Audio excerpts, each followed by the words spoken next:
దివంగత వైఎస్ రాజశేఖర రెడ్డి గారి కుమార్తె వైఎస్ షర్మిల గారు తెలంగాణ వైఎస్ఆర్ కాంగ్రెస్ పార్టీతో పాటు తాను సైతం కాంగ్రెస్ పార్టీలో చేరుతున్నట్లు ప్రకటించిన నేపథ్యంలో తాజా రాజకీయ పరిణామాలు ఒక్కసారిగా వేడెక్కాయి. ఓవైపు ఇటీవల తెలంగాణ ఎన్నికల్లో తెలంగాణ వైఎస్ఆర్ కాంగ్రెస్ పార్టీని పోటీ చేయకపోవడం వల్లే కాంగ్రెస్ పార్టీ గెలిచిందని, టీఆర్ఎస్ ఓడిపోవడానికి కారణమైందని వైఎస్ షర్మిల ప్రకటించిన నేపథ్యంలో ఆ కృతజ్ఞతతోనే కాంగ్రెస్ పార్టీలోకి తనను ఆహ్వానించారని చెప్తున్నారు. మరోవైపు ఆనాడు దివంగత వైఎస్ రాజశేఖర రెడ్డి గారి మృతితో అనేక మంది అసువులు బాసిన వారిని ఓదార్పు యాత్రకు కాంగ్రెస్ అధినేత్రి సోనియా గాంధీ అనుమతి నిరాకరించిన పక్షంలో తానే స్వయంగా పార్టీ పెట్టి పాదయాత్ర చేసి ప్రజలందరి మన్ననలు చూరగొని సీఎం అయిన వైఎస్ జగన్మోహన్ రెడ్డి గారు మరోవైపు నిలబడి జరుగుతున్నటువంటి పరిణామాల నేపథ్యంలో ఇటు వైఎస్ఆర్ కాంగ్రెస్ పార్టీ పైన అటు కాంగ్రెస్ పార్టీ పైన ఏ విధమైనటువంటి ప్రభావం చూపుతుంది, ఏపీలో ప్రస్తుత రాజకీయ పరిణామాలు ప్రభావం ఏ విధంగా ఉంటుందో వివరించడానికి ఇవాళ మనతో కూడా ఉన్నారు కాంగ్రెస్ పార్టీ నాయకులు నవీన్ కుమార్ రెడ్డి గారు. వారిని పలకరించి అనేక విషయాలు తెలుసుకునేటటువంటి ప్రయత్నం చేద్దాం. నమస్కారం సార్. ముందుగా మీకు 2024 నూతన సంవత్సర సందర్భంగా సిటీ కేబుల్ తరఫున శుభాకాంక్షలు. మీకు కూడా నూతన సంవత్సర శుభాకాంక్షలు తెలియజేసుకుంటున్నాను. ప్రస్తుత రాజకీయ పరిణామాలు ఆసక్తికరంగా మారాయి. పార్టీని సైతం విలీనంలో చేస్తూ తాను కూడా కాంగ్రెస్ పార్టీలో చేరుతానని వైఎస్ షర్మిల గారు చెబుతున్న నేపథ్యంలో ఏపీలో ఒక్కసారిగా రాజకీయ పరిణామాలన్నీ ఆసక్తికరంగా మారినటువంటి పరిస్థితి. ఎన్నో దశాబ్దాల చరిత్ర కలిగినటువంటి కాంగ్రెస్ పార్టీలో ఈనాటికి ఏపీలో అనేక వృద్ధులైనటువంటి సీనియర్ కాంగ్రెస్ నాయకులందరూ కూడా ఉన్నారు. ఇక్కడికి కాంగ్రెస్ పార్టీలోకి వైఎస్ షర్మిల గారు రానుండడంతో ఏ విధంగా ఉంటాయి తాజా రాజకీయ పరిణామాలు? మరోవైపు టీఆర్ఎస్ పార్టీ గెలుస్తుంది అని అనుకుని అందరూ ఎదురు చూస్తున్న తరుణంలో కాంగ్రెస్ పార్టీ ఒక్కసారిగా ఊహించిన విధంగా తెలంగాణలో రేవంత్ రెడ్డి గారి యొక్క సారథ్యంలో ఒక్కసారిగా మళ్ళీ పూర్వ వైభవాన్ని తెచ్చుకున్నటువంటి పరిస్థితి. అదేవిధంగా ఇక్కడ షర్మిల గారి రాకతో ఏపీలో కూడా కాంగ్రెస్ పార్టీ అధికారంలోకి వచ్చే అవకాశం ఉందా? కాంగ్రెస్ పార్టీలోకి ఆహ్వానిస్తున్న షర్మిల గారిని మీరు ఏ విధంగా చూస్తారు? మీరు అన్నట్టు ఆంధ్రప్రదేశ్ రాష్ట్ర రాజకీయాల్లో చాలా వేగంగా మార్పులు వస్తున్నాయండి. ఊహించని పరిణామాలు ఇవన్నీ కూడా. ఎందుకంటే ఈరోజు తెలంగాణ మీరు అన్నట్టు తెలంగాణలో బీఆర్ఎస్ వర్సెస్ బీజేపీ అన్నటువంటి సమయంలో ఒక్కసారిగా బౌన్స్ బ్యాక్, అంటే కాంగ్రెస్ పార్టీ ఎవరెస్ట్ శిఖరం అంత ఎత్తు ఎదిగిందండి. దానికి రేవంత్ రెడ్డి గారి నాయకత్వము పిసిసి అధ్యక్షులుగా, అదేవిధంగా వారిని నడిపించినటువంటి కేంద్ర నాయకత్వం, ముఖ్యంగా రాహుల్ గాంధీ గారు, ప్రియాంక గాంధీ గారు, సోనియా గాంధీ గారు. కాంగ్రెస్ పార్టీ అంటే మాటల పార్టీ కాదు, చేతల పార్టీ. ఇచ్చిన హామీలను ఖచ్చితంగా నిలబెట్టుకుంటుందని చెప్పని ఇటీవల మనకు కర్ణాటకలో జరిగినటువంటి ఎన్నికల్లో ఏదైతే కాంగ్రెస్ పార్టీని విజయదంకా మోగించి అధికారంలోకి తీసుకొచ్చారో కర్ణాటక ప్రజలంతా కూడా, అదే తరహాలో ఆ ప్రభావం వెంటనే తెలంగాణలో ఎన్నికలు రావడం, దాని ప్రభావం చాలా స్పష్టంగా కనబడుతుందండి. ఎందుకంటే ప్రజలంతా కూడా కాంగ్రెస్ వైపు చూస్తున్నారు. ఈ దేశంలో ఆర్థిక సంస్కరణలు తీసుకొచ్చినటువంటి పార్టీ కాంగ్రెస్ పార్టీ. మన్మోహన్ సింగ్ గారు కానీ, పివి నరసింహరావు గారు కానీ, ఎంతోమంది, ఇందిరాగాంధీ గారు కానీ, ఈరోజు బడుగు బలహీన వర్గాలకు ఆశాజ్యోతి అంటే కాంగ్రెస్ పార్టీ గుర్తుకొస్తుందండి. ఎందుకంటే ప్రతినిత్యం కూడా ఆ సంక్షేమ కార్యక్రమాలు ఒకవైపు, అభివృద్ధి కార్యక్రమాలు ఒకవైపు, రెండు కండ్లలాగా ఈ దేశాన్ని నడిపించిన పార్టీ కాంగ్రెస్ పార్టీ. కాబట్టి ఈరోజు అన్ని వర్గాలు కూడా కాంగ్రెస్ వైపు చూస్తున్నారు. ముఖ్యంగా రాష్ట్రంలో ఆంధ్రప్రదేశ్లో పెను మార్పులు రేపు రాబోయే రోజుల్లో మనకు బయటకు వస్తున్నాయండి. ఎందుకంటే షర్మిల గారు వైఎస్ రాజశేఖర రెడ్డి గారి కూతురుగా ఈరోజు అందరూ కూడా స్వాగతిస్తున్నారు. ఈరోజు రాజశేఖర రెడ్డి గారు చనిపోక ముందు ముఖ్యమంత్రిగా కాంగ్రెస్ పార్టీ అవకాశం ఇచ్చింది. అవకాశం ఇచ్చినప్పుడు రాజశేఖర రెడ్డి గారు ప్రతినిత్యం ప్రతి బహిరంగ సభలో కూడా ఒకే మాట చెప్పేవారండి. ఈరోజు మనం రాహుల్ గాంధీ గారిని ప్రధానమంత్రిగా చూడాలి అన్నటువంటిది ఆయన చిరకాల వాంఛ. ఆయన చివరి ఆశ కూడా అదే అనుకుంటా. చనిపోయే ముందు కూడా ప్రధానమంత్రిగా రాహుల్ గాంధీని చెయ్యాలి ఈ దేశానికి అని చెప్పని ఆయన ఎంతో పరితపించేవాళ్ళు. కాబట్టి ఈరోజు షర్మిల గారు కాంగ్రెస్ పార్టీలోకి వస్తున్నారంటే ఖచ్చితంగా ఈరోజు కాంగ్రెస్ పార్టీకి పూర్వ వైభవం వస్తుందన్నటువంటి నమ్మకం, విశ్వాసం కాంగ్రెస్ శ్రేణులనే కాదండి, బడుగు బలహీన వర్గాల్లో, మైనారిటీస్లో, క్రిస్టియన్స్లో, అన్ని వర్గాల ప్రజల్లో కూడా, వ్యాపారస్తులు కానీ, ఉద్యోగస్తులు కానీ, కేంద్ర ప్రభుత్వ రంగ సంస్థల్లో పనిచేస్తున్నటువంటి ఉద్యోగస్తులంతా కూడా ఈరోజు కాంగ్రెస్ అధికారంలోకి రావాలి, కాంగ్రెస్ అధికారంలోకి వస్తే అన్ని వర్గాల ప్రజలు కూడా ఈరోజు సంతోషంగా ఉంటారన్నటువంటి నమ్మకం, విశ్వాసం చాలా దృఢంగా ఏర్పడుతుందన్నటువంటి దానిలో ఎటువంటి సందేహం లేదండి. తెలంగాణ రాష్ట్రం కోసం ఎన్నో సంవత్సరాలుగా ఎదురు చూసి పోరాటాలు చేసిన తెలంగాణ ప్రజలకు కాంగ్రెస్ పార్టీ తెలంగాణనిచ్చి వారికి చాలా మేలు చేసిందనేటటువంటి ఉద్దేశంతో అక్కడ కాంగ్రెస్ పార్టీ గెలిచింది అని అనుకుంటే, ఇక్కడ ఉమ్మడి ఆంధ్రప్రదేశ్ను విభజించిన పాపం కాంగ్రెస్ పార్టీదేననేటటువంటి ఇక్కడ అభిప్రాయం ఉంటుందా? కాంగ్రెస్ పార్టీని ప్రజలు ఏ విధంగా చూస్తారు? ఈరోజు కాంగ్రెస్ పార్టీ ఉమ్మడి ఆంధ్రప్రదేశ్ని విభజించే సమయంలో కాంగ్రెస్ పార్టీ ఒకటే నిర్ణయం తీసుకోలేదండి. ఇది రాష్ట్ర ప్రజలకి రేపు కేంద్ర నాయకత్వం స్పష్టంగా వివరించబోతోంది. ఎందుకంటే ఏదైతే ప్రతిపక్ష పార్టీలు ఉన్నాయో ఒక్క సిపిఎం తప్ప అందరూ కూడా లెటర్లు ఇచ్చారు విభజనకి. కానీ ఈరోజు స్వార్థ రాజకీయ ప్రయోజనాల కోసం, ఓట్ల కోసం, సీట్ల కోసం ఈరోజు ప్రాంతీయ పార్టీలన్నీ కూడా ప్రజల్ని మభ్యపెట్టి ఈరోజు అధికారంలోకి రావడం జరిగిందే తప్ప ఆ పాపాన్నంతా కాంగ్రెస్ మీద తోసేశారు. కానీ కాంగ్రెస్ పార్టీ ఏకపక్షంగా నిర్ణయం తీసుకోలేదండి. ఇది అక్షర సత్యం. ఎవరైతే లేఖలు ఇచ్చారో విభజనకి అవన్నీ కూడా రేపు బయటకు వస్తాయి. ఈరోజు 10 ఏళ్ళు అయిపోయింది. ఈరోజు ఒకటే విజ్ఞప్తి చేస్తారు వాళ్ళు వచ్చి కేంద్ర నాయకత్వం కూడా రాష్ట్ర ప్రజల్ని, అయ్యా శ్రీరామచంద్రుడు అంతటి వాడికే రామాయణంలో అజ్ఞాతవాసం అరణ్యవాసం అయిపోయిన తర్వాత పట్టాభిషేకం చేశారు. ఈరోజు కాంగ్రెస్ పార్టీ కూడా 10 ఏళ్ళు చేసిన తప్పో లేదా వాళ్ళు ఇచ్చిన లేఖల ఆధారంగా కాంగ్రెస్ పార్టీ తొందరపాటు నిర్ణయంలో తీసుకున్నది. కానీ దాన్ని ఈరోజు ప్రజలంతా కూడా గమనిస్తున్నారు. ఈ ప్రాంతీయ పార్టీలన్నీ కూడా సపోర్ట్ చేసి విభజనకి ఈరోజు దాగుడు మూతలు ఆడుతున్నాయి అని చెప్పి. కాబట్టి రేపు వాస్తవాలు ప్రజలు గ్రహించి ఈరోజు ఆ రోజు కేంద్రంలో ఉన్నటువంటి అధికార పార్టీ ప్రత్యేక హోదా ఇస్తామన్నారు. మరి ఎందుకు ఇవ్వడం లేదు? ఈరోజు అధికారంలో ఉన్న పార్టీలు ఏ ఒక్కరన్నా కేంద్ర ప్రభుత్వాన్ని నిలదీస్తున్నారండి అంటే నిలదీసే పరిస్థితి లేదు. ఎందుకంటే వాళ్ళ వ్యక్తిగత కారణాల వల్ల కేంద్ర ప్రభుత్వం మీద ఒత్తిడి తీసుకొచ్చే ప్రయత్నమే చేయడం లేదు.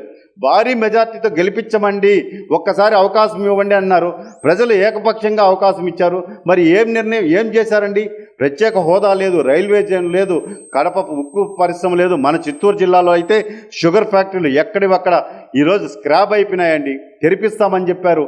ఎన్నో హామీలు ఇచ్చారు అధికారంలోకి రాకముందు ప్రాంతీయ పార్టీలు. సిపిఎస్ రద్దు చేస్తామన్నారు. అదేవిధంగా ఎవరైతే అవుట్సోర్సింగ్ వాళ్ళు ఉన్నారో వాళ్ళు రెగ్యులరైజ్ చేస్తామన్నారు. అన్ని శాఖల్లో విద్యుత్ శాఖ, టీటీడీ, మున్సిపాలిటీ అన్ని శాఖల వాళ్ళు కూడా అవుట్సోర్సింగ్ వాళ్ళు ఎదురు చూస్తున్నారు. పుణ్యకాలం పూర్తి అయిపోతుంది, పట్టించుకున్న పాపాన పోలేదు. ఈరోజు రాష్ట్రంలో చూస్తే రావణ కాష్టంగా మారిపోయిందండి. ఎక్కడ చూసినా ధర్నాలే. ఏ వర్గం కూడా ఈరోజు మున్సిపల్ కార్మికులు ధర్నాలు చేస్తున్నారు, అంగన్వాడీ కార్మికులు చేస్తున్నారు, ఉద్యోగస్తులు, వ్యాపారస్తులు, టీచర్లు అందరూ కూడా విసిగి వేసారిపోయి ఈరోజు కాంగ్రెస్ పార్టీయే ఈ రాష్ట్రానికి దేశానికి శ్రీరామ రక్ష. ఖచ్చితంగా కాంగ్రెస్ మళ్ళా అధికారంలోకి వస్తే అన్ని సమస్యలకి పరిష్కారం దొరుకుతుంది. రాహుల్ గాంధీ గారు స్పష్టంగా చెప్తున్నారు, మేము ఈ రాష్ట్రానికి ప్రత్యేక హోదా తీసుకొచ్చి ఇస్తాము. ఎందుకంటే ఇచ్చిన మాట తప్పదండి కాంగ్రెస్ పార్టీ. మనం తెలంగాణలో చూసాం, కర్ణాటకలో చూసాం. అధికారంలోకి వచ్చిన వెంటనే మొదటి సంతకాలు పెట్టి వెంటనే అమలు చేస్తున్నారు. ఆర్థికంగా అప్పుల్లో కూరుకుపోయినా కూడా తెలంగాణలో దాన్ని ఎలా మనం ఆర్థిక సంక్షోభం నుంచి బయటపడాలని చెప్పి రేవంత్ రెడ్డి గారు నిరంతరం కృషి చేస్తున్నారు. దానికి నిదర్శనం ఈరోజు అవన్నీ కూడా కనబడుతున్నాయి. కాబట్టి ఆంధ్ర రాష్ట్ర ప్రజలంతా కూడా తెలంగాణ, కర్ణాటకలో ఏ విధంగా అభివృద్ధి కార్యక్రమాలు జరుగుతున్నాయో ఆ విధంగా ఖచ్చితంగా ఏదైతే విభజన కారణంగా నష్టపోయామో ఆ 10 సంవత్సరాల తర్వాత ఖచ్చితంగా మనకు మంచి రోజులు కాంగ్రెస్ ద్వారా వస్తాయి, రావాలి అని ప్రజలు కోరుకుంటున్నారండి. అనేక మంది సీనియర్ నాయకులు ఉండేటటువంటి పార్టీ కాంగ్రెస్ పార్టీ. ఓవైపు షర్మిల గారు కాంగ్రెస్ పార్టీలోకి వస్తానని ప్రకటించిన నేపథ్యంలో వారందరూ ఆమె రాకను స్వాగతిస్తున్నారా? వారి అభిప్రాయం ఏ విధంగా? ఖచ్చితంగా అండి. ఈరోజు రాజకీయాల్లో శాశ్వత శత్రువులు, శాశ్వత మిత్రులు ఉండరు. ఎందుకంటే అవసరాన్ని బట్టి కొంతమంది పార్టీలు మారుతుంటారు. ఈరోజు మనం అధికార పార్టీలో చూస్తున్నాము. మొన్నటి వరకు గెలిచిన ఎమ్మెల్యేలని ఈరోజు అన్నీ పంపించేస్తున్నారు. ముఖ్యమంత్రి గారు మీరు సర్వే చేశాము, మీ రిపోర్ట్ సరిగా లేదు, మీ ట్రాక్ రికార్డ్ సరిగా లేదు అని చెప్పి అందరు ఎమ్మెల్యేలు పంపించేస్తున్నారు. ముఖ్యంగా ఎస్సీ ఎస్టీలకు సంబంధించినటువంటి ఎమ్మెల్యేలు పంపించేస్తున్నారు. ఈరోజు వాళ్ళంతా కూడా కాంగ్రెస్కి కంచుకోట లాంటి వాళ్ళండి. ఎస్సీ ఎస్టీ బీసీలు వాళ్ళంతా కూడా కాంగ్రెస్ వైపు చూస్తున్నారు. అదే కాంగ్రెస్ పార్టీలో ఈరోజు ప్రధానమంత్రి పదవే కాదండి, రాష్ట్రపతి పదవి కానీ కీలకమైనటువంటి పదవుల్ని కాంగ్రెస్ పార్టీ ఎస్సీ ఎస్టీలకి ఆ స్థానంలో కల్పించింది.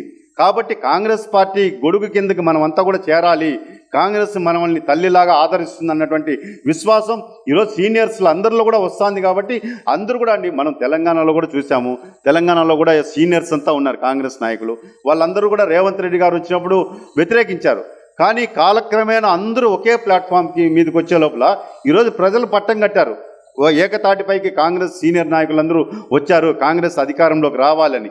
రేపు భవిష్యత్తులో కూడా కాలమే నిర్ణయిస్తుందండి. ఎందుకంటే ఇంకా సమయం ఉంది కాబట్టి ఖచ్చితంగా సీనియర్స్ అందరూ కూడా ఈరోజు ప్రతిపక్ష పార్టీల్లో అధికార పక్షంలో ఉన్నటువంటి కాంగ్రెస్ నుంచి వెళ్ళిన సీనియర్ నాయకులందరూ కూడా మళ్ళా వస్తారు, వచ్చి కాంగ్రెస్కి పూర్వ వైభవం షర్మిలా గారి రాకను కూడా స్వాగతిస్తారు.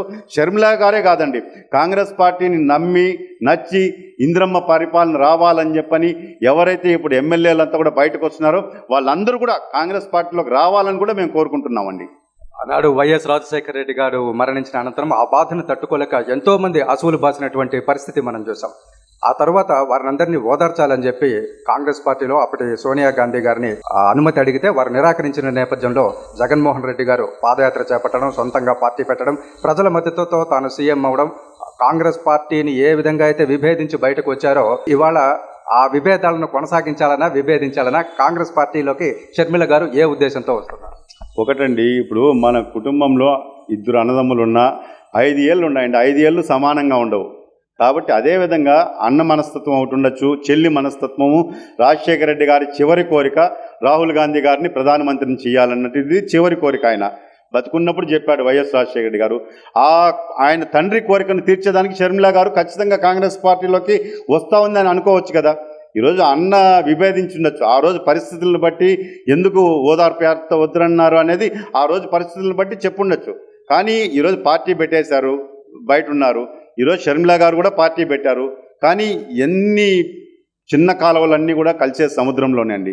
కాబట్టి ఈరోజు దేశానికి శ్రీరామ రక్ష జాతీయ పార్టీలు కాంగ్రెస్ పార్టీ.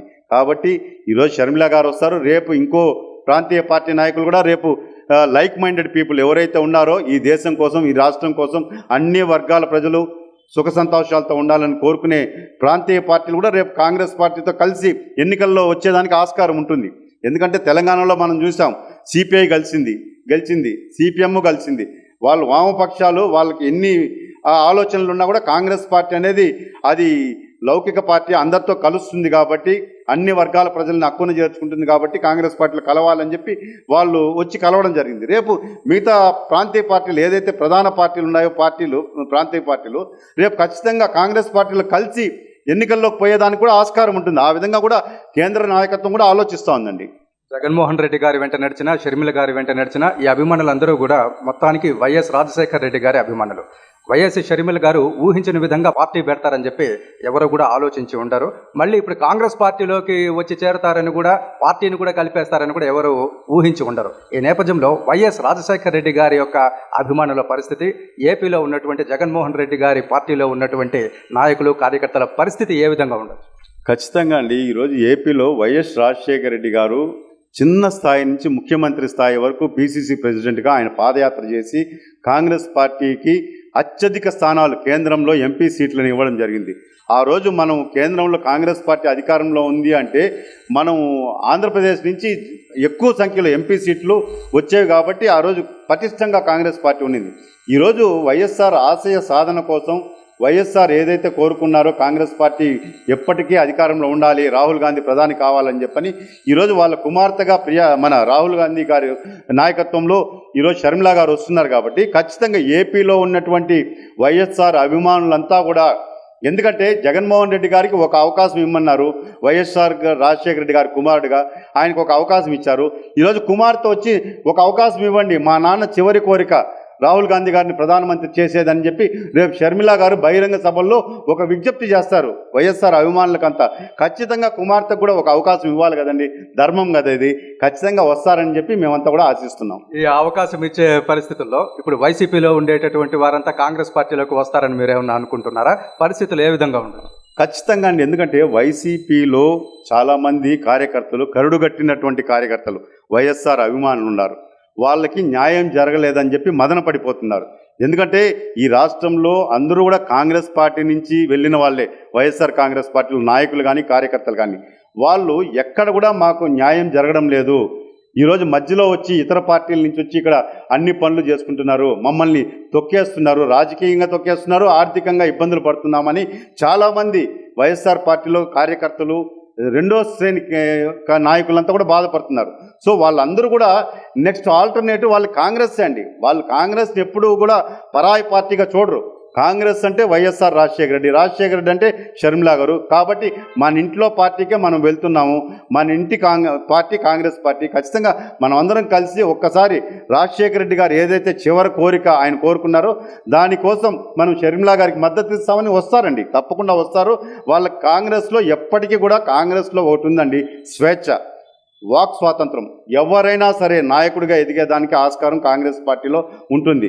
ఈరోజు ప్రాంతీయ పార్టీలు చూస్తున్నాం, ఒక ప్రైవేట్ లిమిటెడ్ కంపెనీ లాగా మాట్లాడేదానికి వాళ్ళకి భయపడుతున్నారు. ఒక పత్రికాముఖంగా మాట్లాడాలన్నా అనుమతులు తీసుకోవాలి. ఈరోజు పదవుల పందారంలో చూస్తున్నాం, అంతా కూడా వారసత్వ రాజకీయాలు వచ్చేసాయి.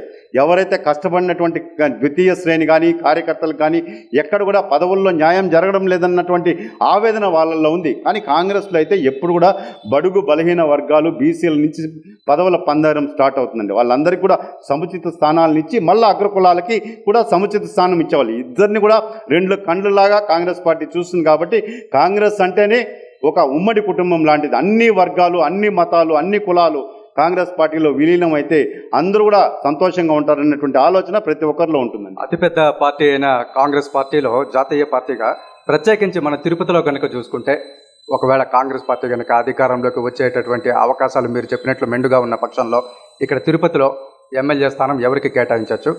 ప్రజల అభిమాన నాయకుడు నవీన్ కుమార్ రెడ్డి గారు ఏమైనా కాంగ్రెస్ పార్టీ తరఫున తిరుపతి టికెట్ ఆశిస్తున్నారా? నేను అట్టే ఆశించేది ఏం లేండి. ఎందుకంటే మాకు పార్టీ ముఖ్యము. పార్టీ హైకమాండ్ కానీ రాష్ట్ర నాయకత్వం కానీ ఎవరిని అభ్యర్థిగా నిలబెట్టినా మేము ఖచ్చితంగా ఒక కార్యకర్తలాగా సైనికుల్లాగా పనిచేస్తాము. కాంగ్రెస్ పార్టీకి పూర్వ వైభవం రావాలి. అన్ని వర్గాల ప్రజలండి, మా కోరిక ఒకటే, వ్యాపారస్తులు, ఉద్యోగస్తులు, మధ్యతరగతి కుటుంబాలు, వాళ్ళ మీద ఆర్థిక భారం, పన్నుల భారం పడకుండా కేంద్ర ప్రభుత్వ ఉద్యోగస్తులు కానీ ఈరోజు మన తిరుపతిలో టీటీడీ ఉద్యోగస్తులకు న్యాయం జరగాలి. అవుట్ సోర్సింగ్ వాళ్ళు ఉన్నారు, వాళ్ళకి రెగ్యులరైజ్ చేయాలి. మాకు అదే ఉద్యమం, మా లక్ష్యం అంతా ఒకటే. ఏదైతే మనం ప్రతిపక్షంలో ఉన్నప్పుడు మాటిస్తామో అధికారంలోకి వచ్చిన తర్వాత దాన్ని తూచా తప్పకుండా అమలు చేయాలి. సిపిఎస్ రద్దు మా హైకమాండ్ నిర్ణయం తీసుకుంటే దాన్ని అమలు చేస్తాం. ఎంత కష్టమన్నారా అని, ఎంత నష్టమన్నారా అండి. రాష్ట్ర విభజన సమయంలో నష్టం వస్తుందని తెలిసినా కూడా ఒక నిర్ణయం తీసుకున్నాం కాబట్టి అమలు చేశారు. అదేవిధంగా ఈరోజు ఆంధ్రప్రదేశ్లో ఉద్యోగస్తులు పడుతున్నటువంటి ఈ సిపిఎస్ రద్దు కానీ, అదేవిధంగా అవుట్సోర్సింగ్ వాళ్ళని రెగ్యులరైజ్ చేయడం కానీ, మున్సిపల్ కార్మికుల జీతాలు పెంచడం కానీ, అంగన్వాడీల జీతాలు పెంచడము, విద్యుత్ శాఖలో కానీ, స్విమ్స్లో కానీ, రుయాలో కానీ, ఇక్కడ అనేక చోట్ల వేలాది మంది కార్మికులు పనిచేస్తున్నారండి. వాళ్ళు చాలని జీతాలతో పనిచేస్తున్నారు. వాళ్ళందరికీ కూడా కనీస పనికి సమాన వేతనం ఇచ్చేది ఒక్క కాంగ్రెస్ పార్టీనే. దాన్ని బలంగా తీసుకుపోతాము. ఏదైతే తిరుపతి ప్రజలు అనేక సమస్యల్లో సుడిగుండంలో ఇరుక్కొని ఇబ్బందులు పడుతున్నారో వాళ్ళకి ఎటువంటి సమస్య కాంగ్రెస్ పార్టీ అధికారంలో ఉంటే రాదు అన్నటువంటి భరోసా మేము ప్రతి ఇంటి తలుపు తట్టి ఇస్తామండి. ధన్యవాదాలు నవీన్ కుమార్ రెడ్డి. మొత్తం మీద ఇవాళ చూసుకుంటే వైఎస్ షర్మిల గారు కాంగ్రెస్లోకి రానుండడంతో ఒక్కసారిగా ఏపీలో రాజకీయ పరిణామాలు అనూహ్య రీతిలో మార్పులు చోటు చేసుకున్నటువంటి పరిస్థితి. మరోవైపు ఏదైతే ఎంతో కాలంగా ఎదురు చూస్తున్నారో ఏపీ ప్రజలు, స్పెషల్ స్టేటస్ కానీ, సిపిఎస్ రద్దు కానీ, ఇవన్నీ ఖచ్చితంగా కాంగ్రెస్ పార్టీ అధికారంలోకి వస్తే ఇవన్నీ పనులన్నీ కూడా చేసి తీరుతాము, ప్రజల సంక్షేమమే తమ యొక్క కర్తవ్యం అని కూడా నవీన్ కుమార్ రెడ్డి గారు చెప్తున్నారు. ఏ పార్టీతో అయితే విభేదించి వైఎస్ఆర్ కాంగ్రెస్ పార్టీ అని పెట్టారో అదే పార్టీలో ఇవాళ చెల్లెలు వైఎస్ షర్మిల గారు చేరుతుండడంతో వైఎస్ఆర్ కాంగ్రెస్ పార్టీలో వారి యొక్క మనోభిప్రాయాలు ఏ విధంగా ఉంటాయో నవీన్ కుమార్ రెడ్డి గారు వివరించారు. మరోవైపు కాంగ్రెస్ పార్టీలోకి అనేక మంది నాయకులు కూడా ఇవాళ వచ్చి కాంగ్రెస్ పార్టీలో చేరడానికి రెడీగా ఉన్నారని కూడా నవీన్ కుమార్ రెడ్డి గారు చెప్తున్నారు. ఇది వరల్డ్ సిటీ ఫోకస్. రేపు మరో అంశంపై మళ్ళీ కలుద్దాం.